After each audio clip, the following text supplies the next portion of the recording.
कुमार जी की सरकार को चैलेंज करता हूं। गेट के कोई बैठा था, उससे पूछ के शांत जी 3 भाई हैं ना जी, बस।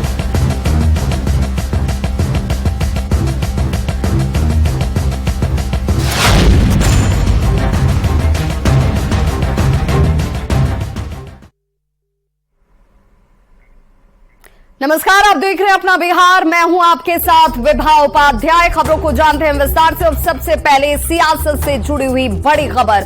बिहार जातीय गणना के आंकड़ों पर बीजेपी के नेताओं के साथ साथ अब आम लोग भी सवाल उठाने शुरू कर चुके हैं। आरोप है कि किसी की गणना नहीं हुई तो किसी के परिवार की बस संख्या पूछकर खाना पूर्ति ही की गई है।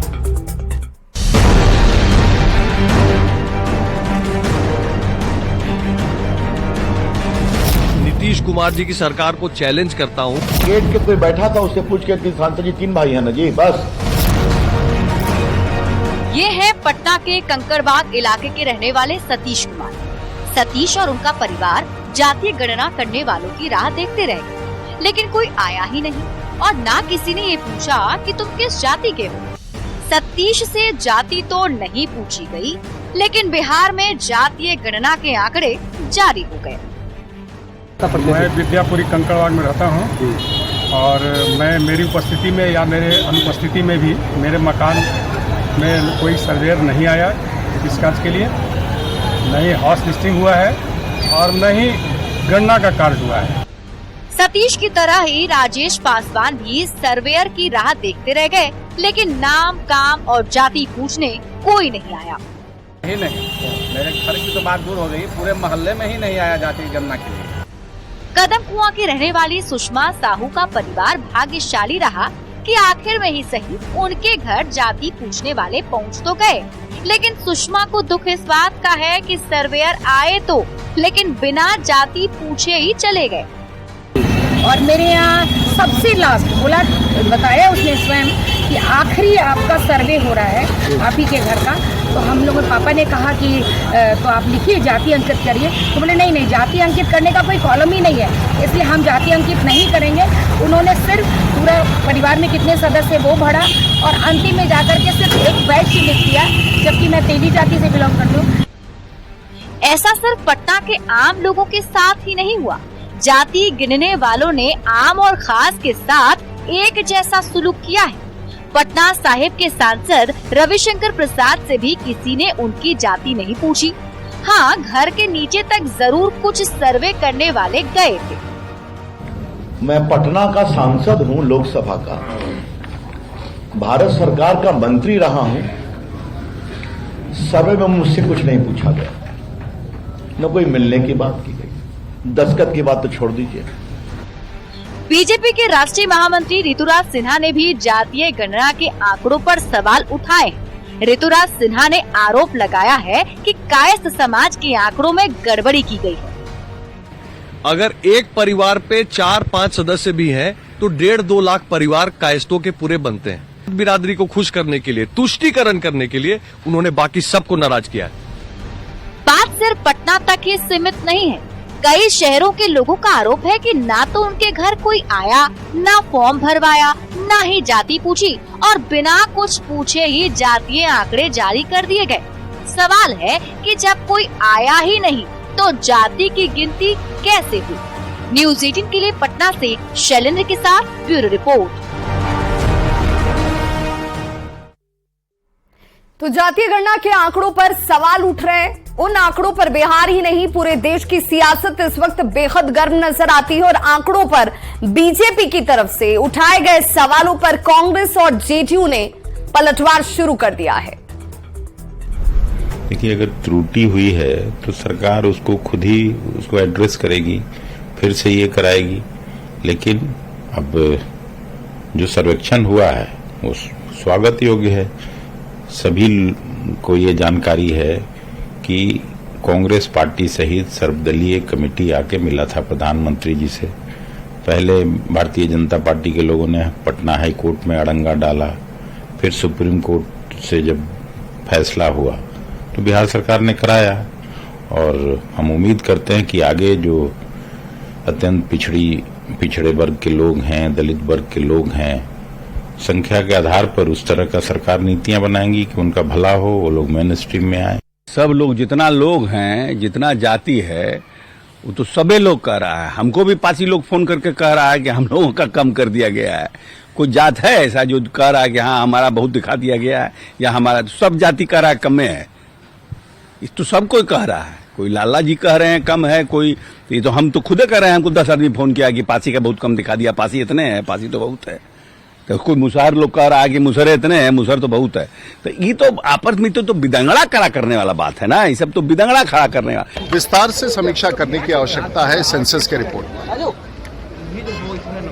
और जो परिभाषित किया गया है उसमें मोटे तौर से बिहार में चाहे दलित हो, महादलित हो, पिछड़ा हो, अति पिछड़ा हो, 85% लोगों को पिछड़ा करार दिया गया है। तो आखिर इसका आर्थिक सर्वेक्षण कहाँ है, जिसके आधार पर आपने पहले ही घोषित कर दिया है कि इतने लोग आरक्षित हैं। और जहां तक मुझे स्मरण है कि जो हमने तालिका देखी थी उसमें कोई आर्थिक सर्वेक्षण तो था नहीं।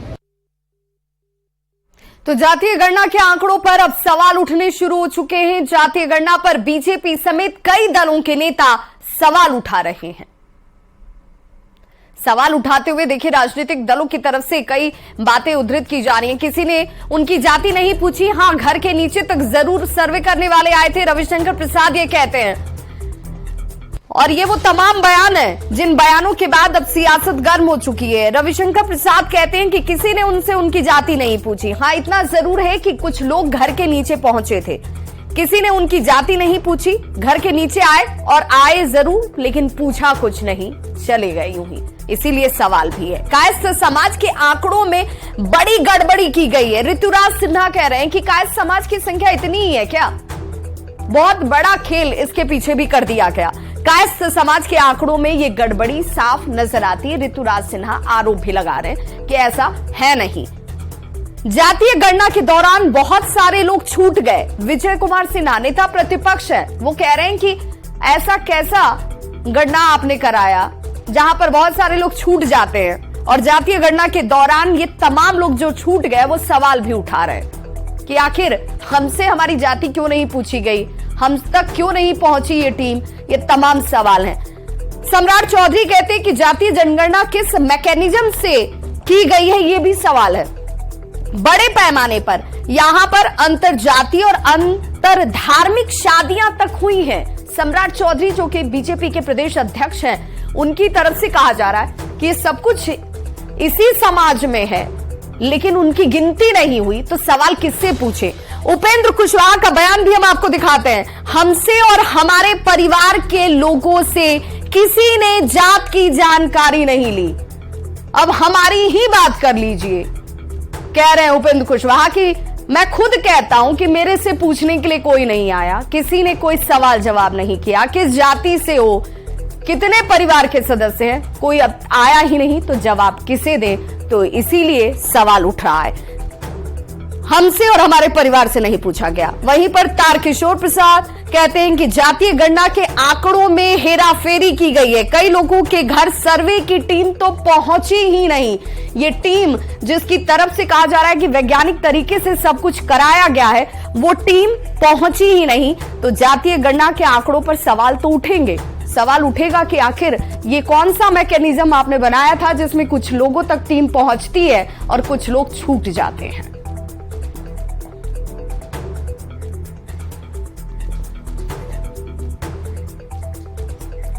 तो नीतीश सरकार ने जातीय गणना का सर्वे जारी कर दिया और इस जातीय गणना की रिपोर्ट के जारी होने के बाद से देश भर में इसे लेकर अब बहस जो है वो शुरू हो चुकी है।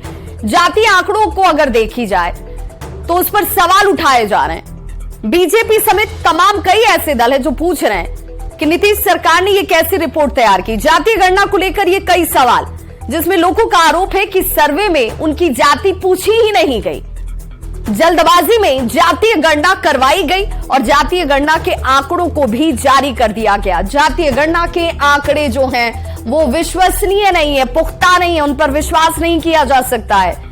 कई घरों में सर्वे करने वाली टीम गई ही नहीं। तो अब आप बताइए कि आखिर सर्वे हुआ किसका? कई जातियों की आबादी को घटा दिया गया है, कई जातियों की संख्या कम बताई गई है। तो कई जातियों की आबादी को बढ़ा दिया गया है। कई जातियों ने अपनी संख्या को लेकर आपत्ति तक दर्ज कराई है। सवाल यह भी कि बिना जाति पूछे जाति की गणना आखिर कैसे की गई, बिना घर गए जातीय सर्वे का काम कैसे पूरा कर लिया गया। ये कुछ ऐसे ज्वलंत सवाल हैं जो आंकड़ों को लेकर सवाल खड़े कर रहे हैं, उसकी विश्वसनीयता पर सवाल उठा रहे हैं। और कई लोगों का तो ये भी आरोप है कि राजनीतिक फायदे के हिसाब से इन आंकड़ों को जारी किया गया है। आर्थिक सर्वेक्षण नहीं जारी होने पर भी सवाल उठाए जा रहे हैं, क्योंकि इसमें सिर्फ जातीय आंकड़े सामने लाए गए हैं। आर्थिक सर्वेक्षण वाली रिपोर्ट अभी बाकी है आनी। इस पर भी सवाल ये कि आखिर ऐसा क्यों। ट्रांसजेंडर समुदाय ने भी इन आंकड़ों को लेकर सवाल उठाए। बिहार सरकार की रिपोर्ट को उन लोगों ने फर्जी करार दे दिया है। लोग सर्वे के तरीके पर भी सवाल खड़े कर रहे हैं और ये तमाम सवालों के बीच सरकार ये कह रही है कि सर्वे पुख्ता तरीके से कराया गया है। आर्थिक सर्वेक्षण रिपोर्ट जो है वो भी कुछ दिनों में, तकरीबन 1.5 महीने में आपके सामने होगी, क्योंकि खुद जब सर्वदलीय बैठक मुख्यमंत्री नीतीश कुमार की तरफ से कराई गई तो ये कहा गया कि बस थोड़ा इंतजार कीजिए, वो आर्थिक सर्वेक्षण रिपोर्ट भी जो है वो सामने होगी। और ऐसे में बड़ी खबर इस वक्त आ रही है सियासत से जुड़ी हुई ही, जिसमें उपेंद्र कुशवाहा की पार्टी जो है RLJD, उसकी तरफ से आरोप लगाया जा रहा है। जातीय गणना में एक बड़ी साजिश का आरोप लगाया गया है। कुशवाहा की पार्टी RLJD की तरफ से सीएम नीतीश और लालू प्रसाद पर साजिश करने का आरोप लगाया गया है। कुशवाहा समाज की संख्या को कम बताने का आरोप लगाते हुए कहा गया कि भूमिहार समाज की संख्या भी कम बताई गई है। RLJD के प्रधान महासचिव माधव आनंद की तरफ से बयान दिया जाता है कि जातिगत गणना की ये रिपोर्ट जो है वो आधी अधूरी है। सार्वजनिक किया जाए पूरी रिपोर्ट को, और ये रिपोर्ट क्या कहती है उस पर सबकी राय और उस राय के आधार पर ही होना चाहिए इस पर फायदे और नुकसान की चर्चा। का जो रिपोर्ट बिहार सरकार द्वारा पेश किया गया है ये तो आधा अधूरा रिपोर्ट है। आर्थिक, सामाजिक और शैक्षणिक जो है स्तर पे जो आंकड़े आए थे अभी तक रिलीज नहीं किया गया है। साथ ही साथ एक बड़ी राजनीतिक साजिश भी इसमें रची गई है। जो डेटा दिया गया वो पूरी तरह फेब्रिकेटेड लगता है। कई सारी ऐसी छोटी जातियां हैं, खासकर कुशवाहा समाज को जो है सो आंकड़े को कम करके दिखाया गया है, और सवर्ण समाज में भी खासकर भूमिहारों की संख्या जितनी बताई गई है यह किसी को डाइजेस्ट नहीं हो रहा है।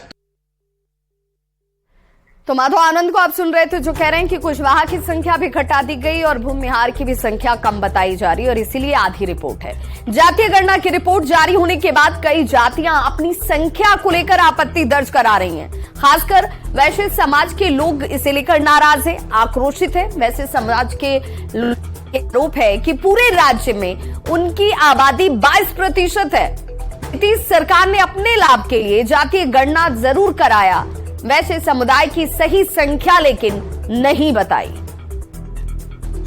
सरकार ने खास तौर से नीतीश कुमार जी मुख्यमंत्री और उप मुख्यमंत्री तेजस्वी यादव ने बड़ा सोची समझी साजिश के तहत वैश्य की जो जातियां हैं, जो 56 घटकों में बटा हुआ है, और हम लोग आज से नहीं वर्षों से कहते आ रहे हैं कि हमारी आबादी 22% है।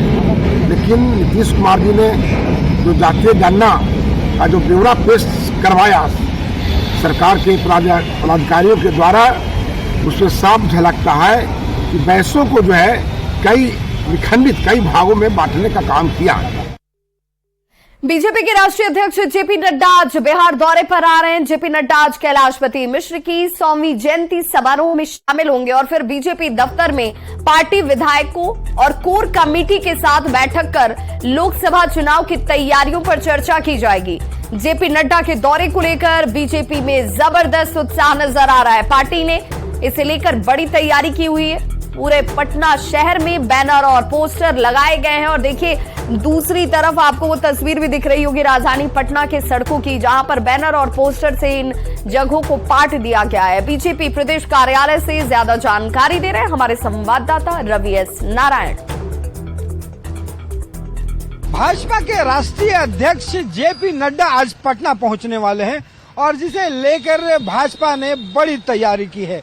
जेपी नड्डा के पटना पहुंचना को लेकर के माना जा रहा है कि 2024 के चुनाव को लेकर के यह आगमन बड़ा महत्वपूर्ण बताया जा रहा है। और जिस तरीके से जेपी नड्डा के आगमन से पहले बीजेपी ने तैयारियां की हैं वो बड़ा भव्य है। यह आप देख रहे हैं प्रदेश जो कार्यालय है वहां से लेकर पूरे पटना शहर भर में जो पोस्टर बैनरों से जो है वो लगा हुआ है और पूरा पटना जो है वो पट गया है पोस्टरों के जरिए। तोरण द्वार जो है वो कई जगह लगाए गए हैं। हालांकि जेपी नड्डा जो है वो स्वर्गीय कैलाशपति मिश्र के जन्म शताब्दी समारोह में भाग लेने के लिए आ रहे हैं, लेकिन उसके बाद प्रदेश कार्यालय में कई बैठकें करेंगे जो 2024 के लोकसभा चुनाव को लेकर काफी महत्वपूर्ण बताया जा रहा है। माना जा रहा है कि जेपी नड्डा जो है लगभग 11 बजे एयरपोर्ट पे पहुंचेंगे और वहां से बापू सभागार जाएंगे जहां पे जन्म शताब्दी समारोह जो है वो होना है। और ऐसे आपको बता दें कि पटना एयरपोर्ट से लेकर के बापू सभागार तक कई जगहों पे स्वागत के लिए यहाँ पे मंच तैयार किया गया है, जहाँ पे लगभग 1 दर्जन जगह ऐसे होंगे जहाँ पे बापू सभागार तक पहुँचने से पहले भाजपा के कार्यकर्ता जो हैं वो उनका स्वागत करेंगे। वहाँ से जो जन्म शताब्दी समारोह में शामिल होने के बाद वो प्रदेश कार्यालय आएंगे और शाम 5 बजे से महत्वपूर्ण 3 बैठकें हैं। पहली बैठक जो है प्रदेश पदाधिकारियों के साथ है, उसके बाद जो विधायक दल की बैठक लेंगे और उसके बाद कोर कमेटी की बैठक लेंगे। और माना जा रहा है कि इन तीनों बैठकों में 2024 के चुनाव को जीतने को लेकर के कई महत्वपूर्ण सुझाव दिए जाएंगे। तो आज का जो जेपी नड्डा का जो आगमन है पटना का वो भाजपा के लिहाज से काफी महत्वपूर्ण माना जा रहा है। कैमरा पर्सन अजय दुबे के साथ रवि एस नारायण, न्यूज 18 पटना। तो जेपी नड्डा का बिहार का ये दौरा कई मायनों में बेहद महत्वपूर्ण माना जा रहा है और क्या है इसकी अहमियत ये जानना जरूरी है। बीजेपी अध्यक्ष जेपी नड्डा एक लंबे समय के बाद बिहार दौरे पर आ रहे हैं और आखिरी बार वो इस साल की शुरुआत में वैशाली पहुंचे हुए थे। तारीख थी 3 जनवरी की, जब 3 जनवरी को बीजेपी के कार्यक्रम को संबोधित किया गया था जेपी नड्डा की तरफ से। जेपी नड्डा ने उस कार्यक्रम को संबोधित किया, लेकिन इस बार का ये दौरा बताया जाता है कि लोकसभा चुनाव के मद्देनजर ये दौरा जो है वो बेहद महत्वपूर्ण हो जाता है। और लोकसभा चुनाव से पहले जेपी नड्डा कई स्तरों पर बातचीत जो है वो करने वाले हैं। जेपी नड्डा आज बिहार में आकर क्या बोलते हैं इस पर सबकी निगाहें लगी होंगी। चुनाव को लेकर क्या रणनीति उनकी तरफ से बनाई जाती है, क्योंकि यहां पर जब नेता मौजूद होंगे, सांसद मौजूद होंगे, कार्यकर्ता मौजूद होंगे तो उन्हें एक रणनीति बताई जाएगी कि इस तरीके से आपको काम करना है लोकसभा चुनाव को लेकर। जेपी नड्डा के इस दौरे पर सबकी निगाहें टिकी हुई हैं और कयास ये लगाया जा रहा है कि जेपी नड्डा बीजेपी को एकजुट करने के मिशन पर है कि वो एकजुट होकर कैसे काम करे चुनाव को लेकर, पुराने साथियों को कैसे एकजुट किया जाए। इस मिशन के तहत जेपी नड्डा बिहार आ रहे हैं। जेपी नड्डा का ये दूसरा बिहार दौरा है और उनके इस दौरे को लेकर के सिर्फ बीजेपी नहीं, जेपी नड्डा जब पहुंचेंगे क्या कहते हैं इसे लेकर विपक्षी भी जो है वो देख रहे हैं कि आखिर जेपी नड्डा के इस आगमन से होने क्या वाला है, क्योंकि इसे लेकर बड़ी तैयारी की गई है।